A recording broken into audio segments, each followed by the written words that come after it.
All right, so you guys might already know I use paneling for my back piece, and it's 4 feet like wide. Um, I forget how. Oh, and it originally was like 8 feet long, the piece, but it was cut, so it's 4 feet wide. So when I would photograph pants and I backed up, I was getting portions of the wall. So you can't see me pointing. Like this section was just the painted wall from here on, and I was getting portions of it.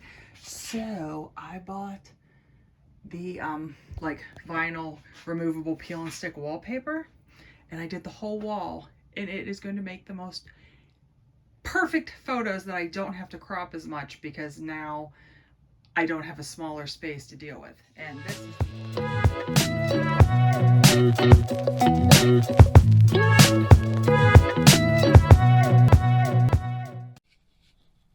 Hello, welcome back to the channel. So as you saw in the opening, we upgraded our photography area. I'm going to show you all about it next. Also, I'm going to pull today's orders and show you what's sold. And then finally, we're going to go over the numbers and see how we're doing in our June consistency to increase sales challenge. All right, so I am absolutely sorry. The lights are going to be a little weird. Loving the new background. It is so much easier. I'm going to show you, I'll put up on the screen, a picture of what it used to look like when I took pants photos.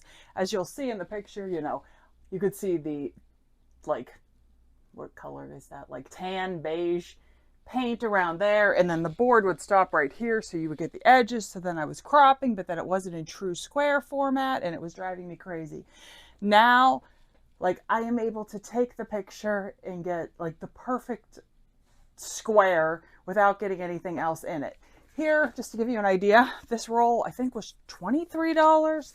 I did that whole wall, so that was 4 sheets, and then I covered the little board in front of it, and I still have all of this left. It was a huge roll. So easy to use, so easy to cut. Like, they have grids on the back of it. It's just peel and stick. You mess it up and it like isn't straight, just pull it off and put it back on again. Absolutely recommend it. And we were concerned for like, because when I'm trying to do like arms on a shirt, I put tape underneath of it. Tape sticks really well to it, but comes off nice, doesn't leave like a residue, didn't pull, like any of the coloring off or anything. And it was nice because the tape sticks more firmly. I felt like on my, like more smooth paneling, a lot of times I'd tape the arms back up to take the picture and the arms would fall down because, like, I reused the tape over and over again. As it got older, it just would lose its stickiness more because, the paneling just didn't let it adhere as much, and it definitely seems to adhere better to this. So next I'm going to show you one more thing because I purchased 2 things from Amazon to help upgrade our business photography process. All right, another new to the business thing that we got last week, I ordered the background and this at the same time, is this. So I saw, I think maybe 1 or 2 other resellers use some type of this in their videos, and I was like, this is interesting. So when I'm photographing, it's like I'm constantly taking pictures, setting my phone down, readjusting it, unzipping it, picking my phone up, take a picture, flip it over, and all of this, like, I'm constantly picking my phone up. So by this, it hangs on the front of me, so I don't have to do the up and down. So I'll show you, they make all different kinds. Come closer, Justin. So this one, it just has this like flat piece, and it sticks to the back of your phone, underneath your phone case. And then you'll see just this paper thin ribbon comes out. It does not affect charging or using the port or anything. So it hooks to that. So it was actually a 2-pack. I can't remember how much it is. I feel like it was 10 to 14, something like that. I'll link everything below in the video description, but I used it the last few days and I absolutely love it. It's just a lot less of me constantly picking up. It's just attached in front of me. The only negative is that I do leave it on, so I did take a couple weird shots of the ceiling and the room, but still an overall improvement.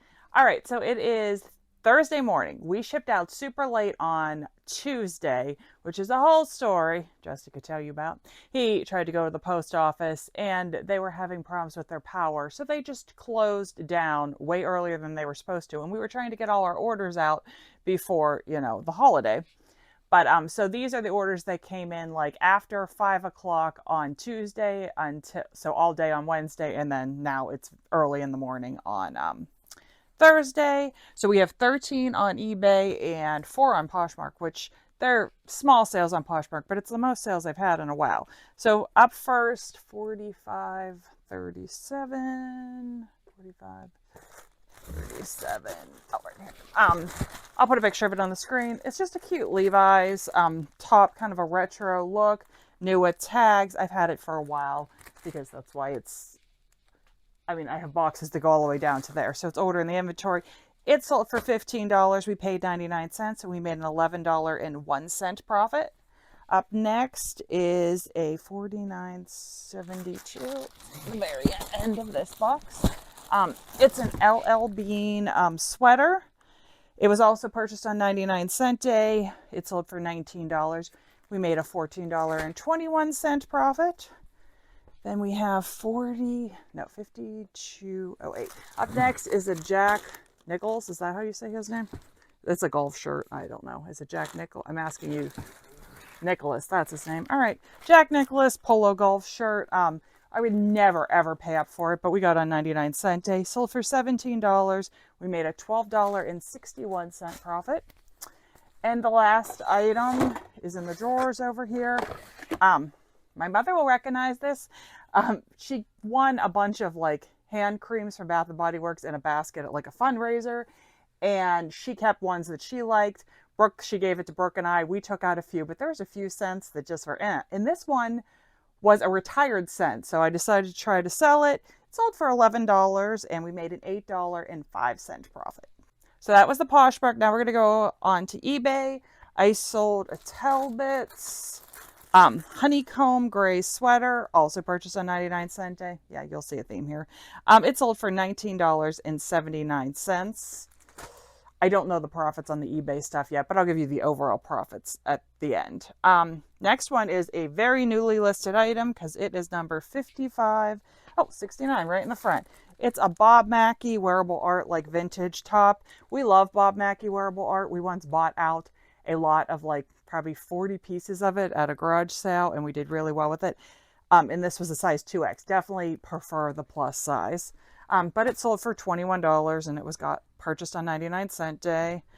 All right, we have a JM collection, another 99-cent day grab shirt. Sorry, the air conditioning just kicked on and the hub is right next to me, so you're probably going to hear it. Sold for $21.99. I only got it because it was a 1X and it was only 99 cents. So yeah, $21.99. It's definitely a decent sale price for a 99-cent item. Oh, a clearance item. Let's see, $37.15. Right around here. I feel it. This was a very interesting looking shirt. You'll see it on the screen. We got it in, where were we, in Canton, Ohio? We went to Bins there. But clearly it was not an interesting piece because it's been almost a year. And it sold for $5.40. We paid 83 cents by weight. Ooh, this next item, I don't know where I put it. Over here? Yes, here it is. I just bought this over the weekend. I paid up for it. I paid $50 at a garage sale, but it is a brand new sealed Lego Christmas set Alpine Lodge. So I paid $50 for it, but it sold for $119.99, and it sold within, what, like 3 days of me listing it? Oh, right here. I was like, where'd I put it? As you'll see, there's 4 of the identical item, and that is the main reason why I bought it. If there would have just been one, I doubt I would have. So I only paid 50 cents each for them. It's like a cross-stitching kit, but it has like a frame that's about, and it has snowmen all around it. It's definitely vintage, I would say. 2005, almost vintage, 19 years old.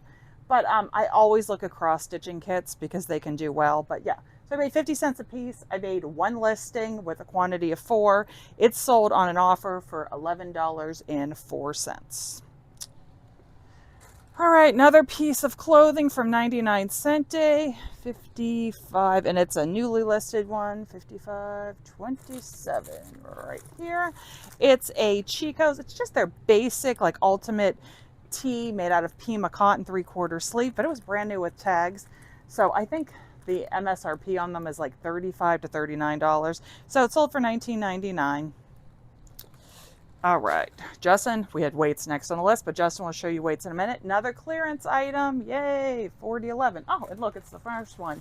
It's a Chico's like sweater tank top. I am definitely, you guys know I love Chico's. Many people say Chico's doesn't sell, but when you're sourcing it for as cheap as I am, I price it competitively and mine does sell. But I just find the Chico's sweaters, even the tank top sweater, just do not move, and you can see that's why this has been around for so long. So I grabbed this on 99 Cent Day. It sold for $11. They're not hideous, but glad to get rid of it. All right, the next one is a great one. Justin's gonna have to follow me. He takes all the credit for this one. He went to the bins on Tuesday just for a couple hours. Oh, they're backwards, but you get it. And he came home with these Rothy's. So they're called Rothy's the Driver. It's like penny loafer looking in the front, but it has the rubber on the back. This is what they call a driving moccasin, if you don't know, when it wraps around the back. That way you don't wear out the back of your shoe when you're on the gas and brake pedal. So he found these by weight. Sorry, my phone just locked. Let's see. By weight, we paid $1.92. They sold in about 20 hours for $84.99. So we absolutely love that. Best sale by far because of even though this one sold for $119, I paid $50 for it. This one sold $85 and I only paid $1.92. And by I mean Justin, because he bought it. All right, $54.63, $54.63, end of this bin. This, I do believe, was a return item. Someone bought it, said it didn't fit, so they paid the shipping to and from, so I lost absolutely nothing in the deal. And then when I got it back, I just hit the relist button. It came back. This time it sold for $15. I don't remember what it sold the first time. We paid $1.05 at the bins. I only pick up Alfred Dunner stuff if it's new with tags, and I prefer it to be plus size. This is a 16 petite, so it's kind of right on the border of that. Calico Critters. If you watched the last video, I sold a bunch of the actual like animal figures. This is the furniture that came in that lot. It was kind of junky. Like a lot of the pieces were broken, but still sold for $15. And we're in the pure profit now for that. And then the last two items are weights. Sorry, it fell over. And I'm going to switch it over. We'll switch places and Justin will show you what he sold. Okay, just a couple sales. These are some vintage Weeder 20-pound weight plates. They're single-sided, so they are older ones. And I actually picked these up for free on a Craigslist free listing. So they sold for $99, which was a full price I had them listed for. These actually will have to go UPS because they're a little oversized for the USPS flat rate boxes. So I was working on making a box for them. And then the other sale is this. These are 4 or 5 pound vintage standard size plates. And they sold, I took an offer for $22 on these ones just to kind of try and get things moving. So that was the other sale.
here is a report on eBay. I'm in the Seller Hub under the Performance tab under Sales, and I put in a custom date range of 6/1 to 6/19 because today is it's earlier in the day on the 20th, so we haven't, I don't want to count those sales because the day is not over yet.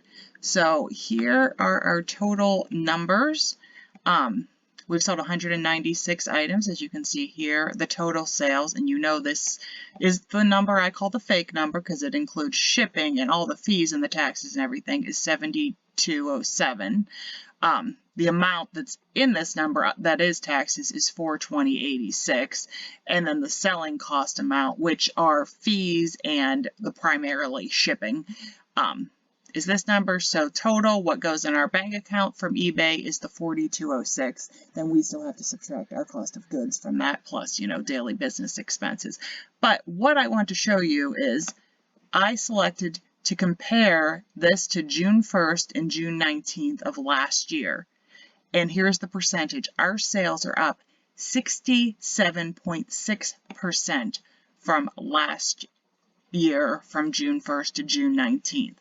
So I think the consistency is working. Now, of course, we did go on vacation, so our store would have been in vacation mode last year at this time, though we were still accepting sales. But the first portion of the month, we weren't yet on vacation, but now we are. So, that skews it a little. But what really shows me that it's working is, all right, so I'm trying to compare it to last month, but it will only let me do it for the full entire day. So this number will be higher by the end of the day because we'll sell more things. But just as a rough comparison, compared to last month on this day, like the first 20 days of of May compared to June, our sales are up 37.4%.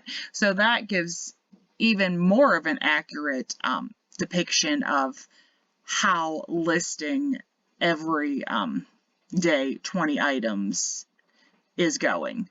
Next up, let's see. I'm going to show you the graph. Here's the graph for June. The last time we talked, I think we were like in the first 10 or 11 days. So as you can see, sales have gone a little bit lower. They're not as great as they were, but still overall decent. This is today. That's why it's so small. We had the worst day so far was Monday the 17th. Yeah, I think 87. Yeah, 76. That was previously it was Wednesday the 12th.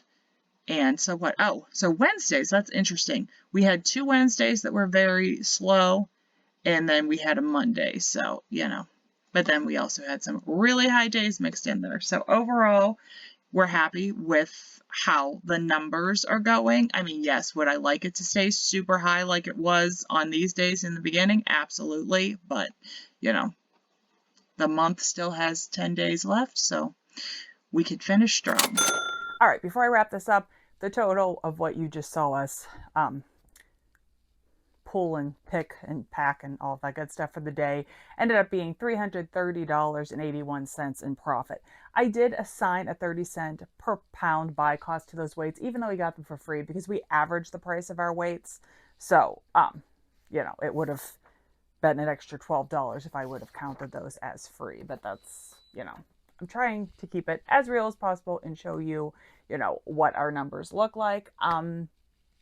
Since the last time I recorded, I wanted to have this video up yesterday, but we actually went to Lake Erie to Presque Isle yesterday to go do some swimming. It is like 95 degrees in Pittsburgh with like a 90% humidity. I know a lot of the United States is getting hit with this heat wave. It is hideous. So we decided to take a day off, but not really, because the day before that we had 20 listings live and then 20 listings in the draft bank so that we could get all of our listings and stuff up and still go away. So Tuesday was a long, painful day. We are really struggling now because we are like kind of out of inventory. We're trying to source. Our last 2 trips to the bins, like where we went on a Friday, where we spend a good amount of time, normally we'll come out of there with a brimming cart. The last 2 times we didn't even get 20 pieces, so not even enough to list for a day. we've been doing like the 99-cent sales. We've been going to garage sales and stuff, but we have already just, for the first 19 days of the month listed 385 items because we went over by a couple items on a couple of the days. That's a lot of items to try to source. I mean, we cleared the death pile.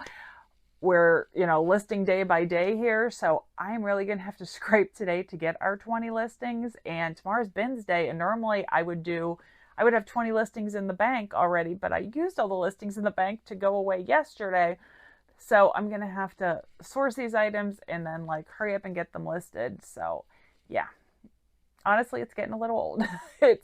It's tiring. I feel like all I've done is work this month, but we want to see it through to the end because we just want to see overall how it went, or how it goes.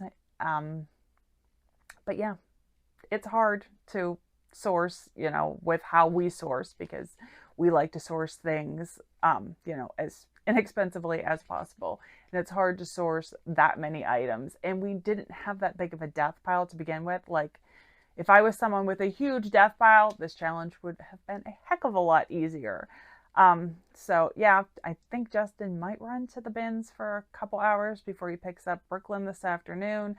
I'm going to go through, I haven't touched the holiday shelf yet. Normally I list the few holiday items that I hold back in like August, but out of desperation, I might list them now because I need to get the listings up. And honestly, I put a couple Christmas items, like I always hold the Jingle Pals back because they seem to sell better closer to Christmas, but I've already had some interest in the one I did put up, so I have a whole stack of those over there, so might work on that today. But yeah, that is definitely the two hardest parts about this challenge are just that we've had to work tons, and the fact that it's really hard to source that many items for us. I mean, I'm sure some people, I've seen videos, they walk into a thrift store and they just pay up and buy, 20 pairs of jeans to list that day. I could not find 20 pairs of jeans that were even brands I would even consider selling like in our regular thrift stores. Also, you find are like Sonoma and Gloria Vanderbilt. Like, I mean, they pull all the good stuff and sell them online at our like local thrift stores. So we're just doing the best we can. So yeah, it's going to be a struggle the next few days. I'm hoping maybe there's some like good garage sales. I think there's like 2 church sales this weekend, but this heat needs to break because that's also going to be a contributing factor in the sales. It's hard to hold a garage sale when, it feels like you're swimming in soup outside. If you're someone that lives somewhere where you've never experienced humidity at, 90% is awful. There, I summed it up for you. I do want to thank you all for commenting on the last video. It just reached 1,000 views, which for some people is like a drop in the bucket, but for how my videos have been going lately, they've only been getting like 600. So I know those views were all brought on by all of you guys hitting the like button and commenting, and I appreciate it so very much. All right, I hope you all have a wonderful day. I'll see you in the next one. Take care. And see how we're doing in our June update. And then we're going to go over and see